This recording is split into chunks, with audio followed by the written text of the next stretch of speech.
Hello and welcome to Acting Strategically. This is the first part of a three-part series. I'm Steve Alley, a consultant with Ekstrom and Associates, a management consulting firm that specializes in community foundations and the organizations that serve them.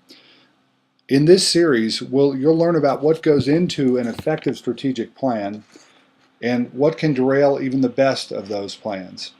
How to take your current actions and use those to create strategy or vice versa. And finally, how to prioritize and reshuffle your work if that's what needs to happen. In part one, I'll cover what makes an effective strategic plan and why sometimes, even with the best of intentions, a strategic plan fails to produce the desired result. When I talk about acting strategically, what exactly do I mean? I think this quote probably says it best. We have a strategic plan, we call it doing things. That's from Herb Kelleher of Southwest Airlines. And I really think that's the key to successful strategic planning, is that you've got the actions to be able to back that up. So what does make a good strategic plan? An effective strategic plan is one that helps to advance the organization's agenda. Clearly this is part of the job, but it's not the only thing. You want to make sure that in that you're getting more people involved.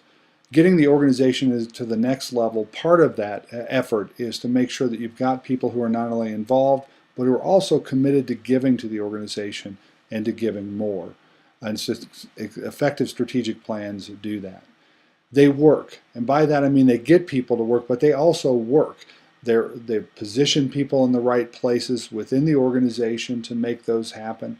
They are in a really great place, puts the organization in a great place to make sure that it's got the right resources and people in the right places.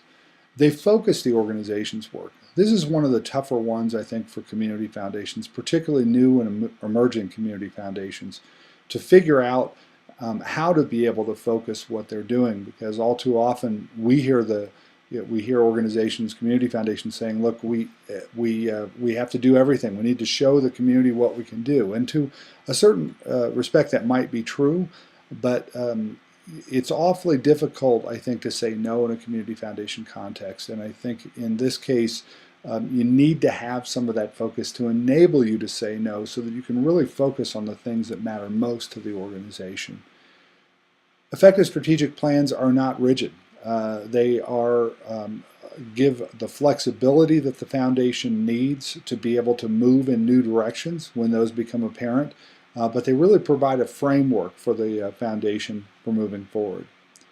Well, why don't plans work? I mean, if some of them do, why don't all of them? Well, for one thing, a lot of times it sits on a shelf. It's a one-day retreat that you have, that you develop the vision, and you hear people all the time like, oh, I don't like doing that. And part of the reason, I think, is because it's not connected to the actions oftentimes that you have to take in order to be able to get to that next place.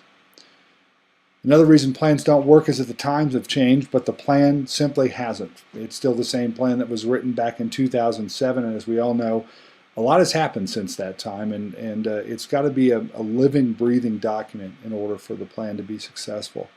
Other things get in the way, and again, I think this is one of the chief culprits for community foundations, kind of the opportunity cost of doing some work, of saying yes to some work when maybe it's not as important as others that could be there.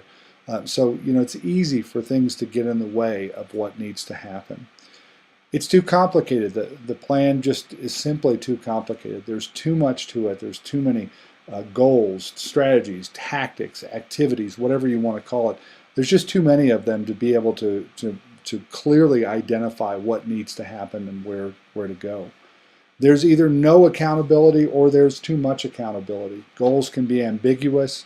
The folks who are in charge can just be named like the board, or it can be there are too many things, as I talked about earlier. There are too many things on the plate to really be able to have any success at any one of those kinds of things. Then you have the shoot first, ask questions later. This is where the plan has been developed, but it doesn't really have a good vision. It doesn't have a statement of where the foundation is trying to go. So you end up going a lot of different directions, but nowhere in particular over time. And it's something that has to be rectified. And then you have not enough or the quote wrong people involved. And by this I mean that you really haven't gotten anybody from outside the foundation involved in the process. So because of this, you may have missed something major that's going on in the community that has an impact on what you should become, on what the community needs you to become. And so it's an important thing to get those folks involved. And if I don't mean to say that the board members are the wrong people, but if they're the only people who you talk to and staff are the only folks you talk to as you go through a planning process, you're bound to miss something big. You just simply are. That you can't tell yourself that you need other people to be able to tell you. So how do you make it work? I think there are three real keys to that. One is simplify, simplify, simplify. And by that I mean concentrate and focus on what matters most all the time. Board meetings every day as staff, make sure that you're talking about the things that are really the key to your foundation getting to where it needs to go. And those are really probably only 2 to 3 things, 5 at most, because as I said, oftentimes plans are so complicated that it's impossible to really get to the bottom line because there's so much out there and so much going on. So you really need to focus on those 2 or 3 most critical things. Listen, listen, listen. And this is another one, again, it probably goes without saying, but what I mean by this is you need to listen not only before the plan is done, but you also need to continue to listen as you're working the plan, as you're learning new things about the foundation and where you're going. Community foundations are built on a series of steps, and the history that they have built over time and the history that they're making every day. And then they're trying to be able to get to that point. You can't do that. You can't get to that vision you're trying to create without listening to people and making sure that they're helping you keep you on course throughout your process. And then shorten. And I put this here because I know a lot of people want to have 5 and 10-year strategic plans. I absolutely think you must have that long-reaching of a vision. But your plans should be very tactical, and the things that you should be worried about, those 2 or 3 things, ought to be things that you get up every morning thinking about. That you are, in the next 3 months going to do this, in the next month you're going to do this, in the next 6 months, the next year. Because every step that you take along this way, as I talked about a little earlier, every step you take along this way, you're going to learn something new about the foundation, which is going to inform the next step that follows. So it's important to take that time and to make sure you've got a lot of short-term, very focused work going on, which will help you as you get to that 5-year or 10-year vision. So as we finish this first part of the 3-part series, I have 4 questions I want you to think about and have some time to discuss, I hope, after you're finished watching this today. The first of which is, how effective is your current strategic plan? Do you even have one? Do you know where it is by that, in that context? But how effective is it? Is it really getting you to where you need to go? The second, what does your community need you to become? Too often we think about what we can or cannot do as organizations.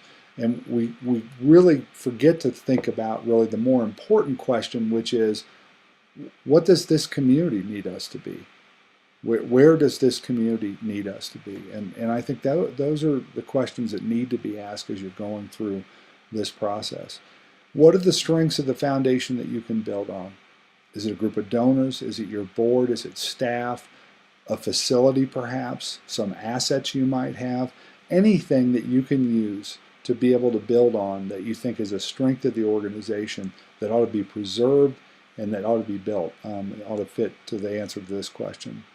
And then finally, what's really keeping you from reaching your vision? Is it all of those other things that are in the way, all the clutter, if you will, of your daily life and the daily life of the organization?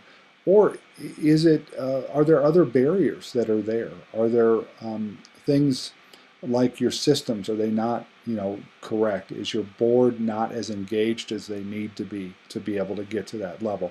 There's a whole number of things that might keep you from this, and thinking about those, not as saying we can't do it because of this, but using those as, look, we've got a plan for these. We have to be intentional about planning for these to overcome these, because if we don't, they're going to reach out and bite us, and we can't have that happen.